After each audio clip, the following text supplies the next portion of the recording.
बहुत पहले की बात है। एक छोटे से शहर में जहां गरीबी आम थी, लेकिन दिलों में अल्लाह पर भरोसा जिंदा था। इसी शहर में रहती थी आमिना। उम्र सिर्फ 18 बरस, मगर सब्र और समझ उसकी उम्र से कहीं ज्यादा थी। उसके वालिद मेहनत करके घर चलाते थे और वालिदा अक्सर बीमार रहती थीं। घर में तंगी थी, मगर आमिना का दिल अल्लाह पर यकीन से भरा हुआ था। एक दिन वालिद सफर से लौटते हुए सख्त बीमार पड़ गए। हकीम ने कहा कि इलाज जरूरी है, मगर खर्च बहुत ज्यादा होगा। घर में न दीनार था न दिरहम। वालिदा की आंखों में आंसू भर आए।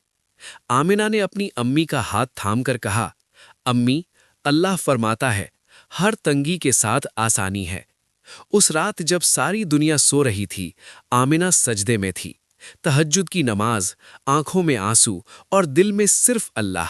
सुबह उसने घर में रखा आखिरी आटा लिया, रोटी बनाई और वालिद की खबर लेने निकल पड़ी।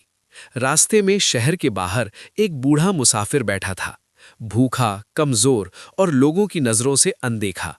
आमिना कुछ कदम आगे बढ़ी, फिर रुक गई।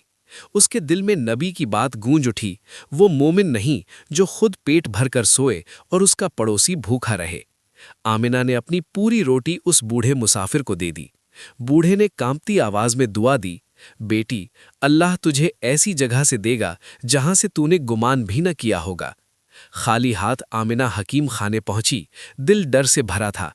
अब वालिद का इलाज कैसे होगा?